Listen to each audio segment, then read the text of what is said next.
Павышэнне якасці жыцця за кошт росту мясцовай вытворчасці неабходна і магчыма. Для гэтага кожнаму трэба старацца на сваім працоўным месцы, а прадпрыемствам вучыць і замацоўваць кадры. Дзеля гэтага дзейнічае падтрымка з боку дзяржавы. Сучасныя падыходы да развіцця аграсектара, а таксама будаўніцтва новага МТК сталі асноўнай тэмай сустрэчы на базе прадпрыемства «Сінпольскае». Есть база, есть руководитель толковый, есть над чем работать и с чем работать, но то, что он покуда имеет, этого недостаточно. Вот мы договорились, что они проедут Парахонское, вот и доярки, видите, согласились, посмотрели. К 30 году они должны удвоить валовое производство. Да, мы построим комплекс, он запланирован, подбирают сейчас место, он больше всего, что в другом населенном пункте, где будет больше рабочей силы. Приятно встретиться с Михаилом Ивановичем, очень много послушали о планах, радостно было услышать, что так сильно хотят развивать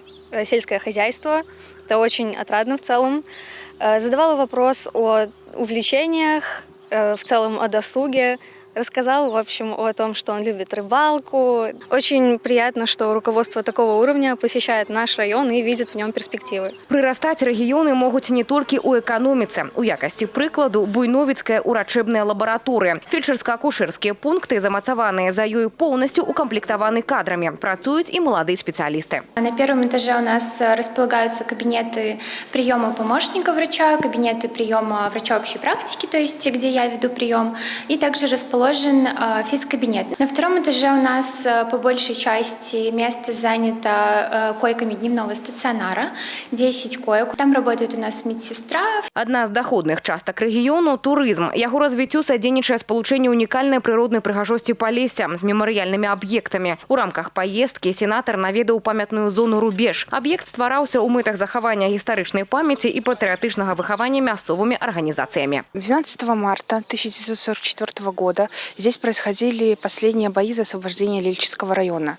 Так как здесь были ранее прорыты окопы, установлены блиндажи, фашисты не хотели отпускать это место. К тому же это место значимое, здесь переход в другой район, поэтому бои здесь были очень жестокие. Погибло более 200 человек. У заканчэння візіту парламентарый правёў асабісты прыём грамадзян. Гучалі тэмы налічэння зарплаты і змены запісу ў працоўнай кніжцы. Усе пытанні разгледжаны, кампетэнтным службам дадзены даручэнні. Олеся Федарцова, Ганна Кустачова, Валерий Гапанько, телерадиокомпания «Гомель».